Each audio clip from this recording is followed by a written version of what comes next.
Hello and welcome back to the show. Today's episode completely lit me up. I just finished recording, so I record these intros after the guests leave, and I still feel so enlightened. And you're going to find out why that is so important for me specifically during this episode. So I speak with Vaness Henry, who's a shamanic practitioner, producer, and author. She explores evolved body care by identifying afflictions in the body's energy field that may lead to illness or dis-ease or disease. And she's devoted much of her work to human design. So my most downloaded episode in 2023 was with Jasmine Nenna, and it was all about human design, specifically about digestion through the lens of human design.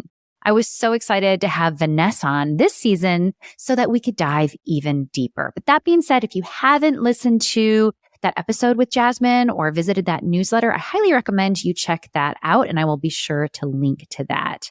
Today, Vaness talks about dynamic nourishment, which is how we nourish ourselves on every level in our lives. Because food is really just one aspect of our nourishment. If you think about it, we are fed by so much more than just food, from the content we ingest to the rituals we practice, to the things we wear and put on our skin, to the energies we take in, to our environments. Once we start to understand what nourishes us, it's almost like we gain a superpower.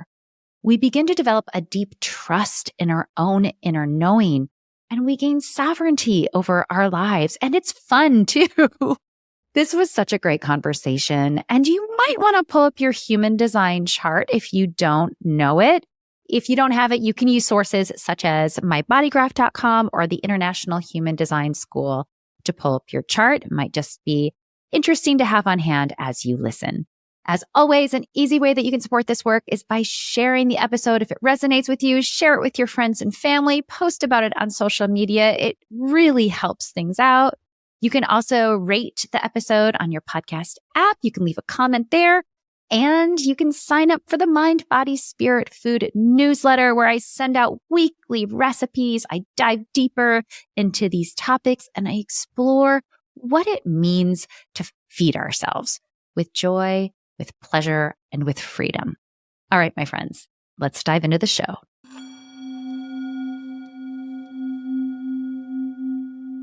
Hello, Vaness, and welcome to the show. Hello, thanks for having me. It is such a joy to have you. I have loved your work. So I had worked with Jazz, who was on the show last year, and she actually gave us the link when you had your human design school as part of the offering of the course that she did. And I fell in love with your style because you are so clear. There's something about you, the way you teach, that is so crystal. So today I'm so excited to dive deeper with you a little bit into this idea of determination and digestion within human design. But before we get started, I'm going to ask you the first question that I ask all my guests. And that is, what is your cultural upbringing and how has that influenced your relationship to food? Yeah, I love this question. I was doing some research and listening to how others answered this question on your show. And I thought it was a really good opportunity to point out that I didn't feel like I was raised with a huge amount of culture. My family is Français, we're French, and my dad's side is Austrian. But there's no real practices and lineages that were given to me from them. And when I was a kid, my dad passed away at 40. So I lost him when I was a child. And there was a food shift around that time. And we were a really meat-heavy family, like French families. It's like bread, cheese, meat, but everything's always in balance. Like you don't actually go into excess around these things. But, you know, I know my dad was definitely a meat eater and my mom was like, not as much meat, could easily have no meat. And that was like a big point between them, I remember. And my dad was really the one who ensured we ate dinner. And my mom, like you, is indirect, nocturnal. And she would sometimes be working at night. She had a lifestyle that was kind of set out at night. And then when my dad passed away, my mom was so broken from the experience and was working evenings and working actually a bunch of jobs that it suddenly became our own responsibility on how to feed and nourish ourselves. And my sister at that point was like a teenager and just kind of off doing her own thing. And there were times where I was very alone at home and it's time to feed yourself. And how do I do this? How do I go about doing this? And once I became married and had my own child, I married a Métis man and then gave birth to an Indigenous child.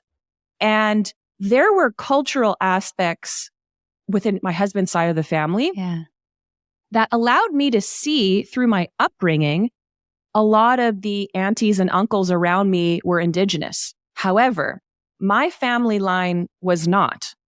I'm Caucasian, grandparents, both sides, like a long white line. However, the surrounding relatives were often Métis or Cree or Ojibwe. They were Indigenous. And I was not aware until I became older of the influence on nourishment that had in my young life, on the way the families gathered, the types of foods they made. But growing up, I was not aware that this was influencing my life.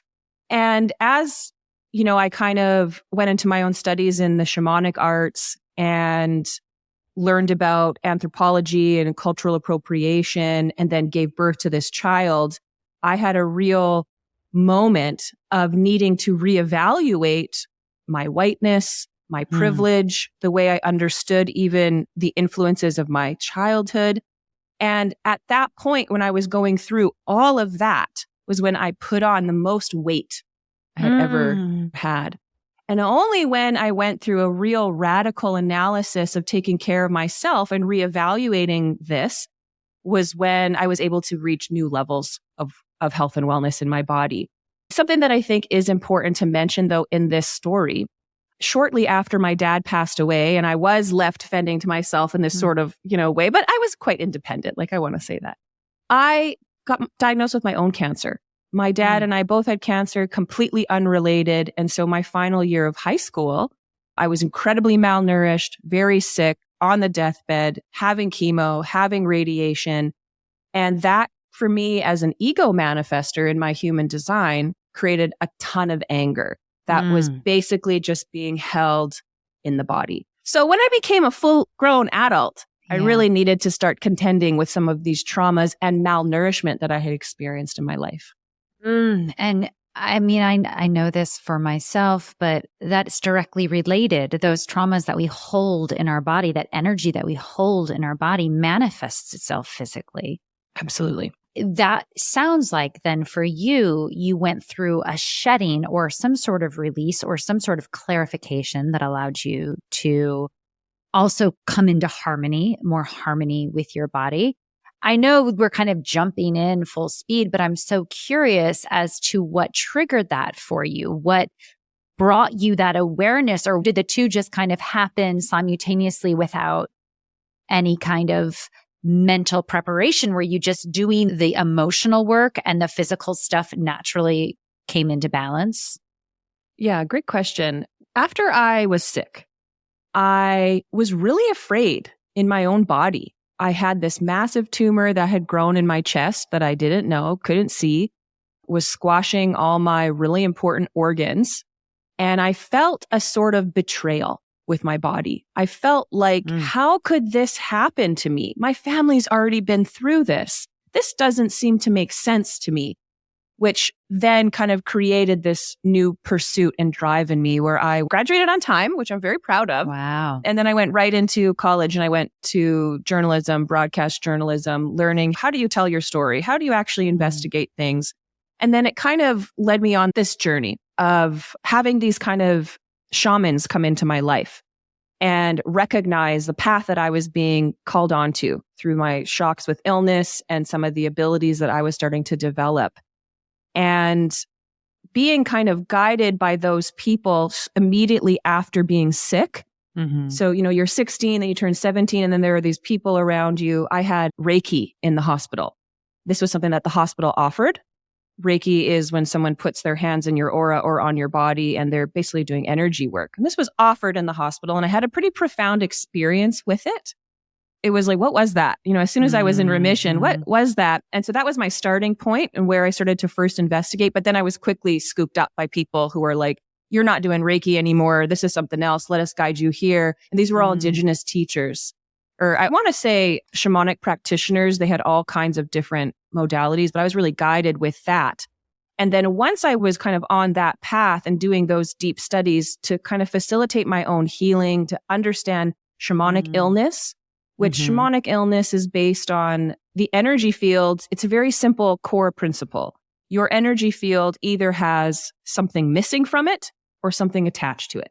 And we will experience dis-ease or illness in the energy field of the body that will then eventually seep into the physical form if left ignored. Well, that theory and analysis led me into human design, was part of these things that I was seeking to study. Before that, I did a lot of work in Feng Shui and understanding how the environment affects the physical form, which is still where my primary focus is, because you cannot be well nourished if you're in an unhealthy environment. How well you are depends on the environment that you're in. And so for me, only once I had learned human design did I get curious more in a new way. But I was in my young 20s when I found it, and I wasn't really ready to experiment in the way that the culture of human design asks you to. However, once I gave birth to my son, I was going through my Saturn return. I was mid to late 20s.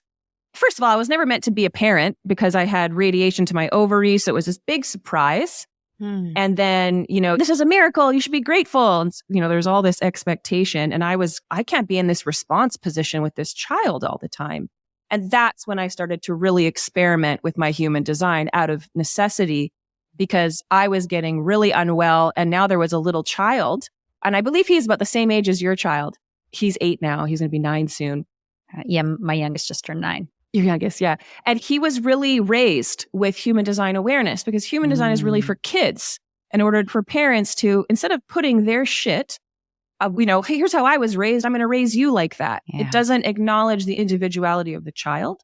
And then now with something like human design, it's for kids. We first have to teach the parents about themselves so that they can share it with their kids. And for me, that was really my big call to take the study seriously. I now had a child watching me.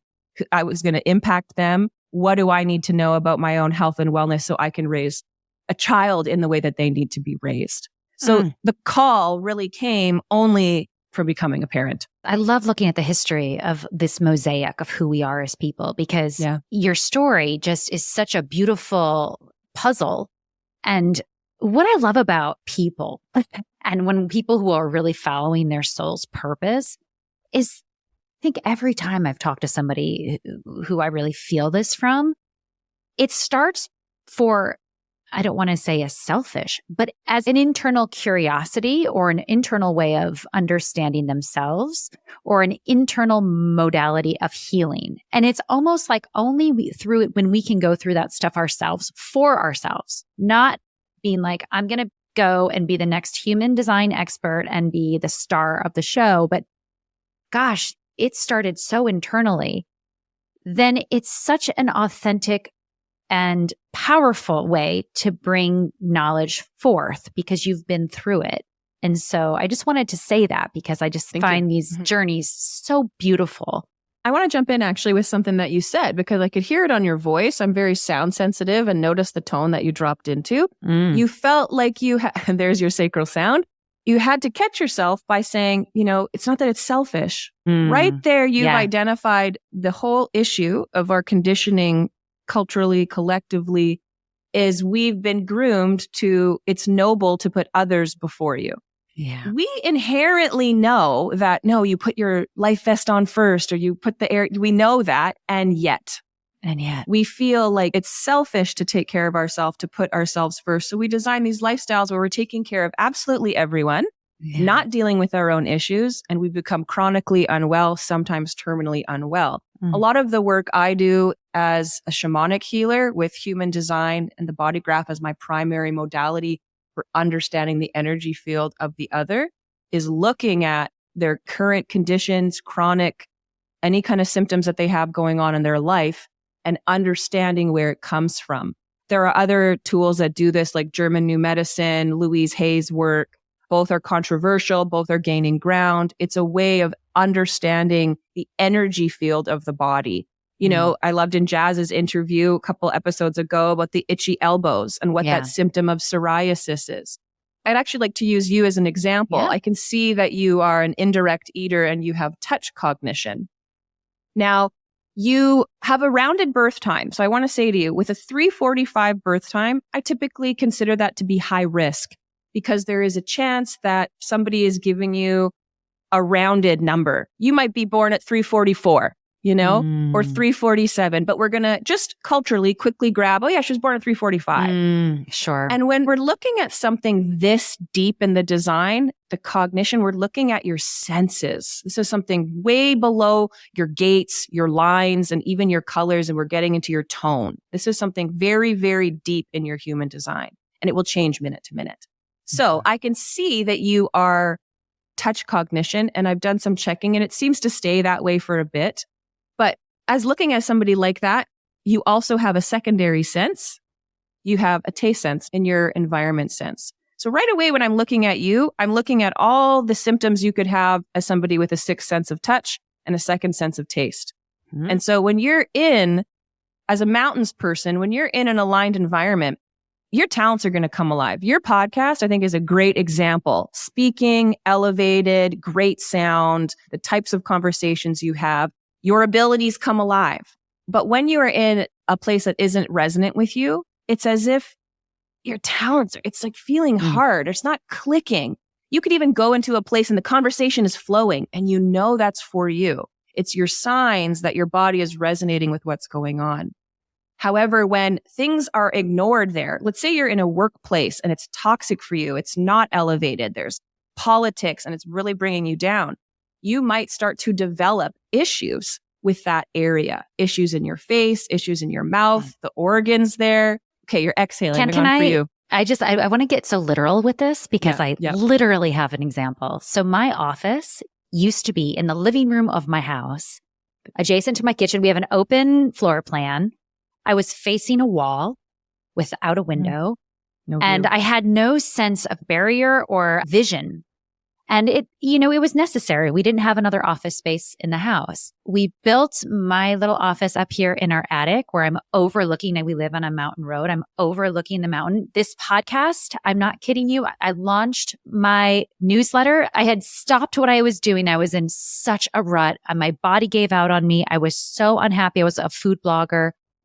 I gave it up without knowing what was coming next. We built this office. I got perspective and it flowed within 2 months. And this podcast just literally just happened without any effort. Easy, right? But I have said this to my husband a million times. None of this would have happened without that office. I feel it in my body. And so what's actually going on there? Once your body is held and oriented in a way where its natural level of activity is going to come alive for you, what you emit from that space feels so good for the people it's for. So it was a very high compliment for me when you said, I love the way you share your material because it's very clear. What you're saying to me is when you put that out, you're in a great aligned space, Vaness. So I'm quite strict. If I'm not feeling great, I'll cancel. I'll stop the thing. I don't do too many live things because I don't know necessarily how I'm going to feel and I would hate to disappoint. And if I know I have the potential of feeling really shitty and then going and emitting that to someone, well, I think there's a certain level of responsibility there that I need to take responsibility for how I'm feeling. I don't feel good. It's not my fault. It's just something has happened in my system. And I don't want to be emitting that to everybody that I engage with. So when I look at your example of something that seems simple, although like an undertaking, like you to create this new space to go exist in, it just put your body in the space that allowed you to regain perspective so you could think clearly and then are able to make decisions more clearly and navigate more clearly. But I want to yoink you in another direction because that is your external sense. That's something that might flare up from time to time. Have you ever had, or are you somebody who's ever had issues with your skin or sore muscles or joints or like put your back out? That's something that we see a lot. Joints for you. That's something I see a lot with touch cognition. My mom is touch cognition. After my dad died, the whole body went arthritis. Yeah. She was like stuck in a position. And my husband too is touch cognition. That gal put his back out, like a little bit of stress. His hips are out, something's out. And so that calibration of the body, when those things happen, it's just a sign of I need to nourish myself more. My body is giving me my unique signs and symptoms because I have a natural sense in me that has supernatural abilities when I nourish it properly. We are so evolved now, and yet we're just beginning to tap into, like, why can some of us read a room? Why can some of us pick up on the energy of other people? Why do some of us have these keen ass instincts? Well, what would happen to all those senses if we nourished them in a really high quality way? And that's what we're looking at when we're looking at some of the nourishment stuff in human design when it comes to taking care of our bodies. But senses and our supernatural abilities, if we know how to properly take care of them, are something we all are calibrated to. We all have our own unique sense. For example, I said you were touch. I'm taste. You have an external sense of taste. I have an external sense of touch. We're little flips, we're little opposites around here. But for me, when I go in the right space, I will be able to, with a sense of touch in the right environment, we'll be able to leave you with something. Wow, I really took something away from that conversation I had with her. She really passed on an energy or an emotion to me. Also, just really simply, I could go into a place and it has all the nice finishing touches I like. I'm like, ooh, this is a place for me. I love the gold hardware. I love the color on the wall. It's a sign my body likes where it is.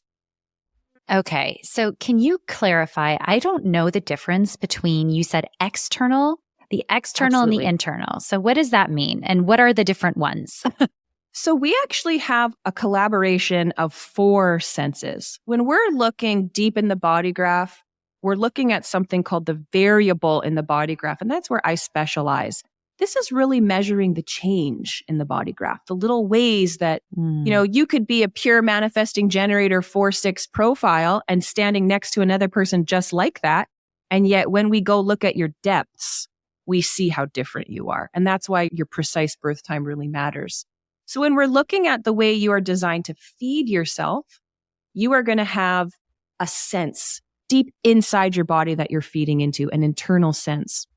But as you're navigating the playing field of life, you have another sense that will flare up from time to time to help you navigate. So one is really this external sense in your body to help you move about the playing field safely. And another sense deep inside your body, an internal sense that you're feeding into, is connected to your authority. So when you are really feeding into your touch sense, your touch cognition, it's going to give you a more pronounced sacral authority, a bigger right. I love me. we You did it hear at it. the same You time. know this. Yeah.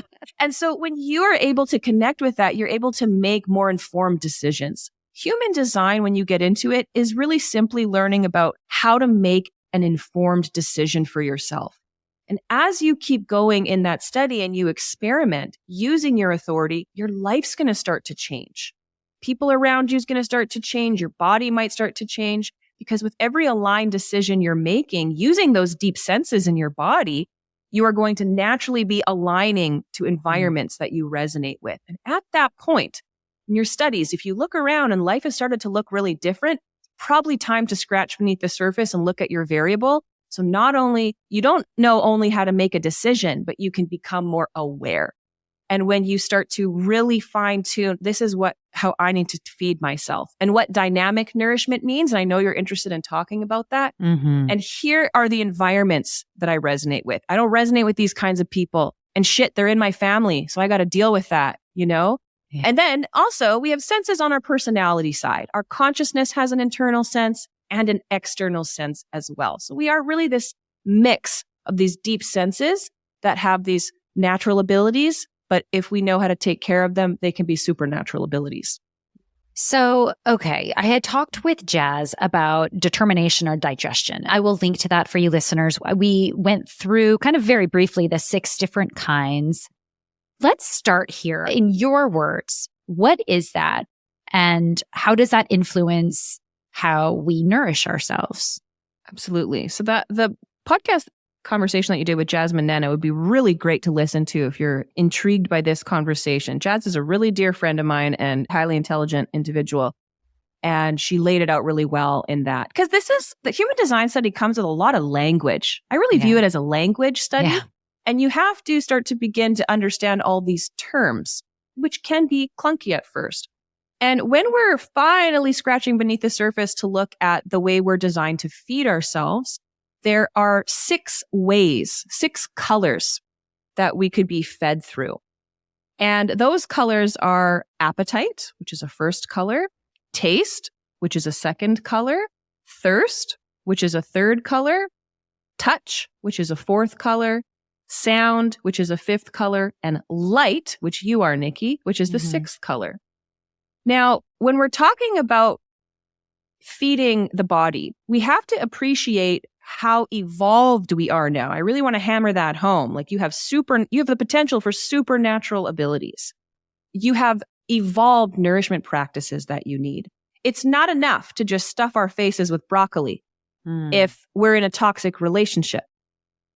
So the rituals and practices you're ingesting in life matter.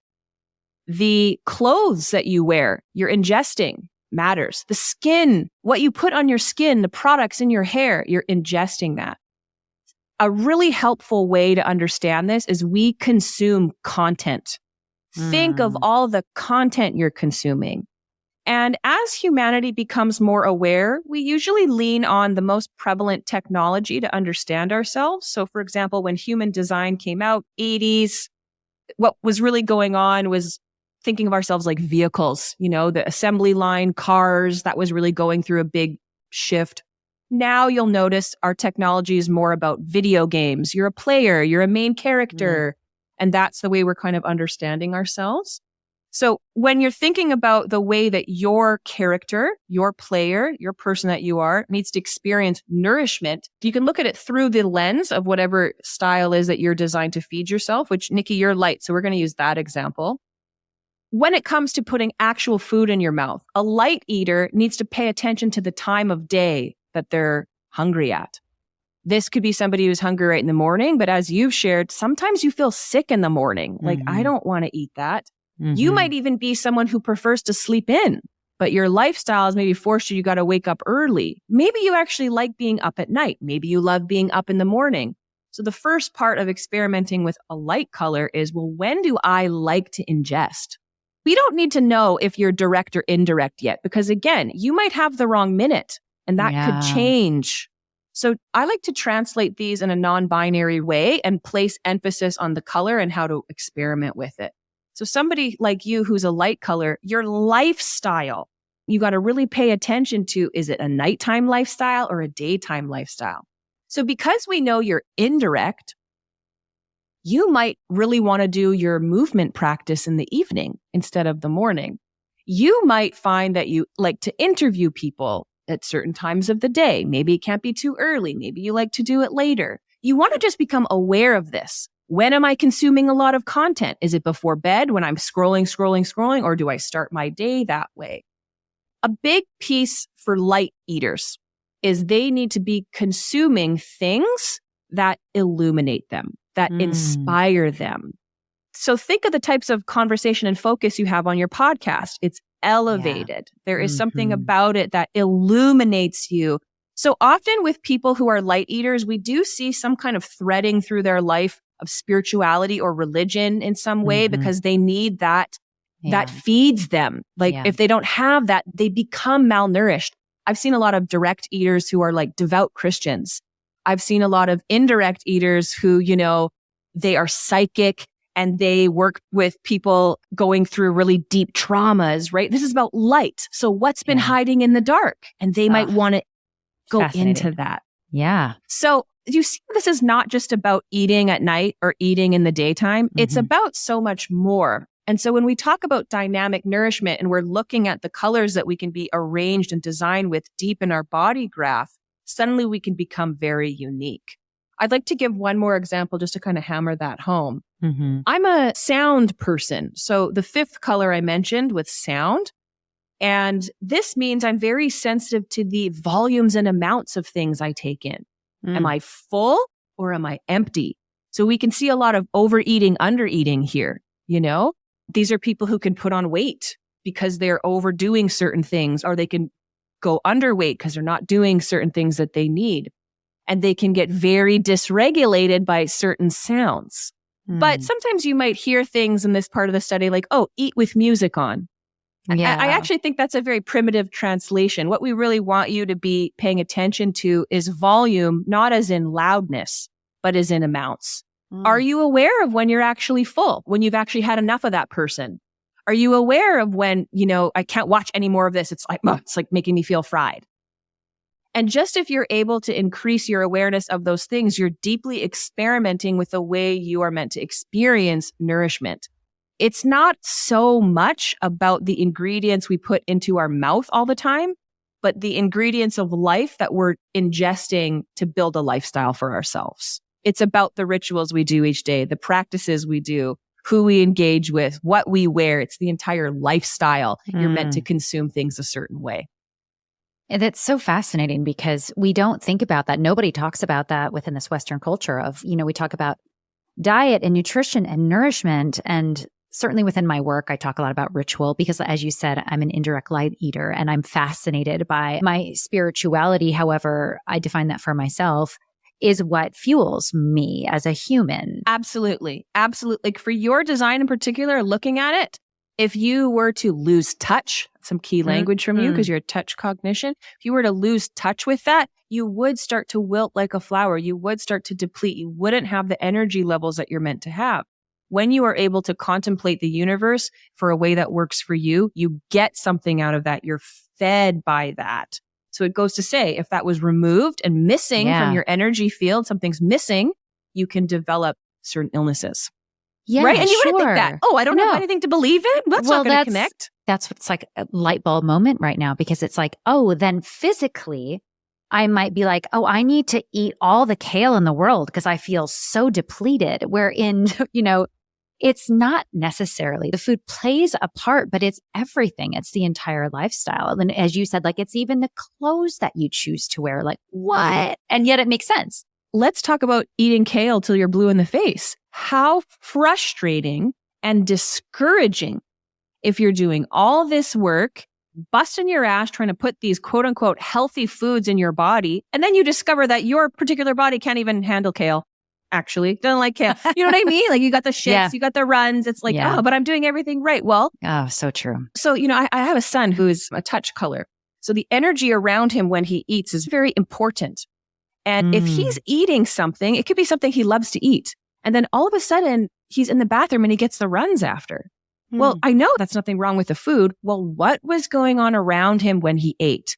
Was he very distracted? Was he feeling some kind of way? Was he getting yelled at? We wouldn't yell at him, but you know what I mean? Like, and then you're taking in that food when you're feeling that way. Well, your body is upset. So what do you think's going to happen from ingestion to digestion? How's it going to come out?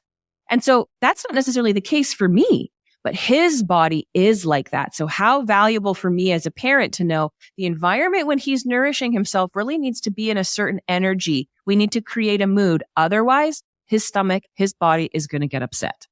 That was such groundbreaking knowledge for me. Like you said, when you have kids, because I'm the only person in my family. I have my oldest is, what is the first? Appetite? Is that the? Yes. So very sensitive diet. That's somebody who cannot have a lot of change all at once. They need really simple things. Yes. Perfect. Transformation. We take her to a craniosacral therapist, but it's anytime there's transformation, whether that's going to a new school year, whether it's even a birthday. It's going to be challenging, hey? It is very hard for her. And my other daughter is a taste, and so is my husband. So knowing this picky, about them, selective.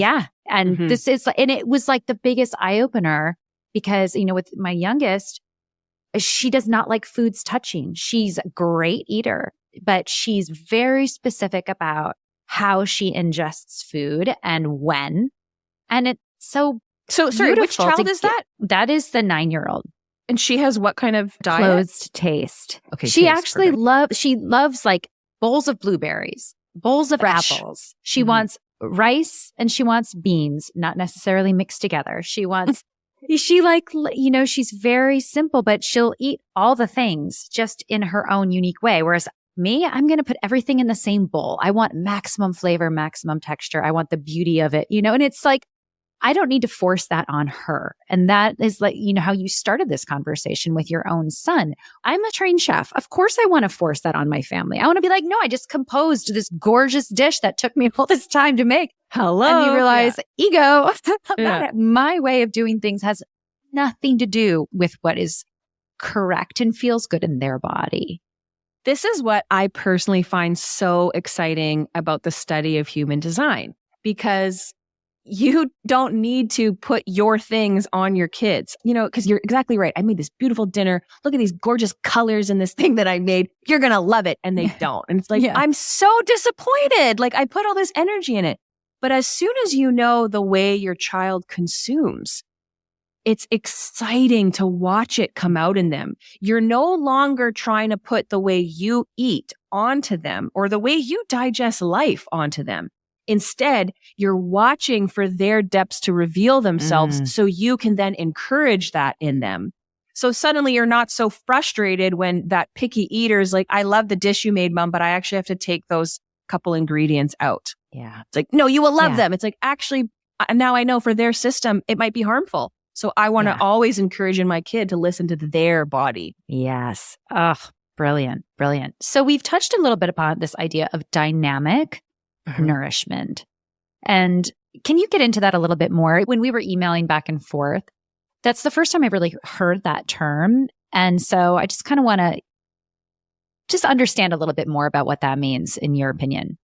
So when I'm speaking about dynamic nourishment, I'm trying to do a lot of education around you're consuming formless things. You consume so much more than just what you put in your mouth. And that's why I think consuming content is really great language for us to understand with how evolved we are now. And when we think about dynamic nourishment, we really want to start to look at our whole life to consider all the things I'm ingesting in my life. For example, I'm ingesting this experience with you. I now know it's a shore for me because I'm coming over there into your world. It's a mountain for you. It's this nice elevated environment. Okay, our bodies are kind of set up. So we know that's really great. And then when I think about that, I'm getting something out of this. Is it feeding me? Well, how long is the interview? How much before I'm full? Can I do an hour? Can I do 2 hours? So those are things I would need to think about, but not necessarily you if you're not sensitive to that.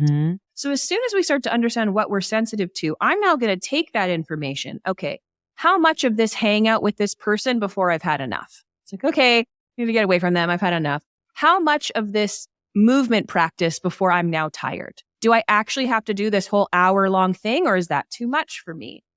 How long do I need to be sitting at my desk and doing my work? So it starts to actually influence the entire arrangement of your life. And if you're thinking about life as this constant consumption of reality, well, what do I need to be aware of when it comes to the way I consume things? Do I need things really simple and one thing at a time and pure and wholesome, like your daughter, the appetite eater? Do I need to be really selective and let things go each season and be changing from season to season as a taste person so I can stay fresh? A little anecdote I want to say about that because you have two people in your family. It's very important for people who are taste color, so who are an open or closed taste dietary regimen, that they are not consuming something that has gone stale. So think about somebody who is taste and is in a relationship and it's fallen flat, it's gone stale. And they still stay in that relationship. They're still consuming all that energy. Yeah, you're going to become unwell. Think about you stay at a job and it's expired. I don't like it here anymore. I don't want to be, but you stay for whatever reason. You're going to start to become unwell. So taste is particularly sensitive about the freshness. So think about how that would go through the whole life. These are kids who do something for a season. They're in piano and you want to enroll them in again. And they're like, I don't want to do piano. Like, but we've invested in it all this time. Well, I don't want to do it. What's great about those people is let them let it go, because what we know is the season always comes back around.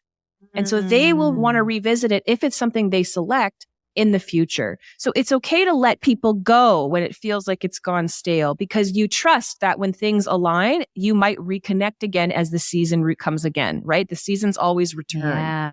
So it's not this fear of like, no, I'm going to let it go. Like if the food isn't growing in your environment, it's not time to eat it for you. It's not fresh. It's been sent from somewhere else. So these are Yeah. people who may really like to garden or like to have food seasonal intake. Yeah, that's totally, so much of this is so true. My husband is the gardener.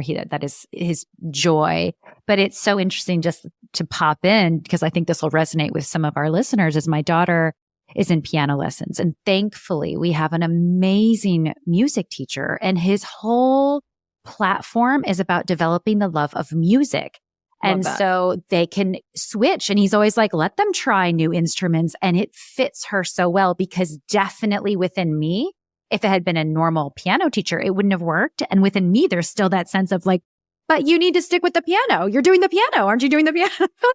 And now that you're telling me this, I'm like, oh, this makes so much sense. And that's why she loves it. She's got freedom there. What's her environment? Oh, let me see. Actually, I have it pulled up. That's my favorite area. And that's where I get everyone to look there. And it's interesting because her and my husband both are kitchens. She's dry and then he is wet. So they're interesting. They both have the same determination, taste, but they're both opposite sides of the spectrum. So one of them is more set at ease in the environment, and one of them, they get a little bit more excited. Their energy comes alive in the environment. I love that setup where the piano lessons are and the love of music, kitchens. Let's make a mess. Let's get into anything. Let's see where it goes. Like, what a great environment for her. I just want to echo that to you. So, but also with your mountains perspective, you're a mountains person and you're just like, no, we needed something else. I wanted something else. I wanted to be in piano, but look at this. Oh, they're doing it differently. It illuminates you just a little bit of a different way. Yeah. Let's keep proceeding through the colors and the diet, because we've gone a little bit on appetite and taste. And let's just talk about thirst for a little bit for the topic of dynamic nourishment. Thirst people have very kind of systems that need balance. These are people who can get really hot and really cold. They can have sweating issues, like their body can they can get the chills, or they can, and that's a sign that the body is a little bit out of whack. And these are people who have a thirst for something. So they might have a diet that has more liquids, or they might like their ingredients mixed together a certain way, or blended, or the way it's arranged, they might be picky about or have some feelings about. When you zoom out now and look at dynamic nourishment, you look at the entire life, they have a thirst for knowledge. Like, these are people who are going to get into certain things and they need to quench that thirst. Do you see how that language just they need to quench that thirst, but also they may need to adjust the balance of things here and there, because they can get very dysregulated. If their hydration levels are out of whack, if they're not staying hydrated, if they're not keeping a balanced lifestyle, whatever that means for them, if they are not finding balance in their movement practice, if they're not finding balance in their spiritual practice, they can get really out of whack, and their systems can get, these are people who can get really dysregulated. It's mutative in this way. And so when you're thirst, you're thinking about, well, how would I put this together? How would I arrange this? How would I assemble my day? What are the pieces I want to put into my day? How do I want to arrange it? It's all about the arrangement of life, the arrangement of the nourishment. They might be very attracted to bright colors and plating and these beautiful smoothie bowls that have been all blended together. Or, I know so many thirst people who are like in relationship with their Vitamix, like they're like, they love a dip. They love to make a fancy dip. And so this can shake out to being people who are hot or cold thirst. And there can be a lot of emphasis on consuming warm or cool things. But before we even get to that, I just like to emphasize the thirst color, not emphasize the binaries, and just look at the arrangement of life, the mixture of life. Though you need things liquefied for you, broken down so you can understand them. It needs to all be disseminated in a certain way. So how would that affect my movement practice? How would that affect the way I do my work? How is this going to affect my, oh my gosh, like talking about taste colors and thirst color with fashion. Those are people who need to be in season. They need to be trendy. But an appetite color person might buy a wardrobe full of basics, or they like one shirt, they're buying it in 12 colors. You know what I mean? Yeah. So it affects all areas of life. Let's go into touch, which we have talked a little bit about. I have a child who's touch. These are people who are sensitive to the energy around them. So if you're all of a sudden going in a movement practice and the culture of that movement practice is like people are shitty there or stealing your spot or whatever, it's not going to have the right energy for you to even participate in that experience.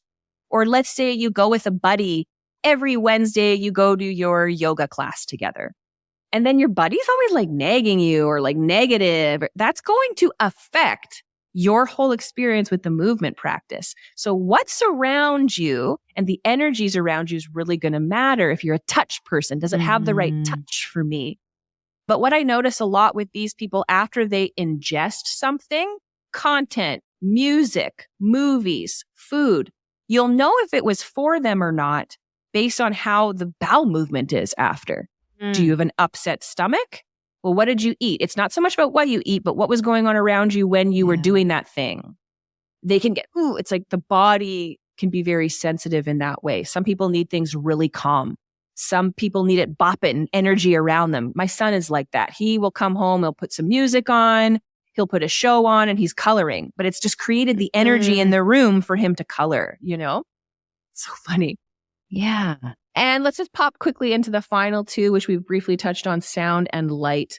Sound, of course, the volumes of things, the amounts of things, how much before I'm full, how much of this movement practice, how much of this hangout. Do I need to come at things in a high volume? I need a lot of it, or a low volume. I don't need that much of it. And am I aware of that in my life? And with light, of course, there is this component of the daytime and the nighttime and the timing of when I want to do things or experience things or consume things. But the emphasis I like to put there is around more of the belief system and what you choose to imagine, take in, what inspires you, what motivates you, what are you hungry for? And typically these are people who will do like pole dancing, getting in touch with the dark side of my body and owning it. Yeah. You know what I mean? Like things like that we can see. Or these are people who have like enriching meditation practices because it illuminates the mind. So there is this spirituality or religion or something with the belief system that we see there that is really vital for feeding you. Wow. So I think that everyone listening is just like, gosh, here we thought it was just food, and it is not food. What nourishes us is our entire lifestyle. Absolutely. And so the invitation is to start to pay attention, I think it's very helpful to get to know your type, and I will, Vaness, link to your website. In fact, can you tell people where they can find you? I know that you do one-on-one sessions and all that good stuff. You can find me at vanesshenry.com. I'm always selling trainings to learn this. I do offer private mentorship or even just analysis if you want me to look at your depths. But I also do a lot of kind of playful material. I have a show called On the Roof on YouTube that I do with my husband where we just live our life and we point out the human design as it's kind of happening through our stories just so that there's some comedy. And it's not so serious and you can learn through play. I think that's the best way to learn is to make it fun. And when you're experimenting with things like your depths and your design, it makes life more fun. Yes. Okay, well, if I know I'm an appetite person, how do I look at that through multiple layers of my life? My food, but also when I work with people with this area intimately, and I'm helping people integrate their variable or get in touch with their depths or reach these new tiers of health, or, you know, even dare I say, cure some illnesses that people experience. It is discouraging when you get to food and you make it all about the food without realizing for us, food is so much more than broccoli. We're fed by so much more. So once you place this emphasis on these other areas of life, I find people are more encouraged. I find they have better integration of their depths and they get more out of the study. I love so that. If that is something that you are, interested in learning more about, there's amazing people online who talk about this, but the International Human Design School and Jovian Archive are places that you can go to get this information. If you are drawn to people who have embodied it and are implementing it, that's more along the lines of work that I do, go on Instagram and just find these people. They're all in community with each other too and talking about their experience. And you can find people who have the same arrangements as you and learn what's working for them. And it can be really expansive. Well, I just want to leave people with that notion of experimenting and making it fun and playful because it is fun. Like when I found out I was an indirect light eater, I was like, oh, let me try to what does this mean for me? What does this mean for me? And it becomes fun. And then you start to know, okay, this works and this doesn't work. And now I have sovereignty. Now I have ownership over my own self. You become way more empowered, and I think braver and bolder to stop people pleasing and recognizing, you know what? I know that's not good for me. Wow, I would normally agree to this, but I can feel in my body it's not for me. I'm getting all my senses, all my signs are flaring up, and I'm in deep relationship with this body. My consciousness is really the caretaker to the body, paying attention to the body. I want to live as long, healthy life as possible. What do I need to know about this body? And that starts to get really fun. And as you're getting more in touch with that and you're getting braver in saying no and not saying yes to absolutely everything, you are going to reach new aspects of health.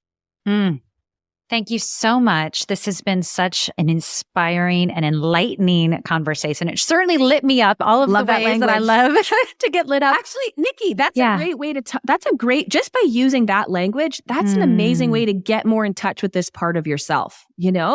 Oh, I'm so lit up from that. Listen for when you're saying that, because it's like, yes, this such is an easy tip. Me. Yeah. What lights me up? This is a language study. Oh, yeah. And it makes a difference. Language influences everything. Totally. I do have one more question for you. Sure. It's a fun one. It's your last meal on earth. What would it be? Okay.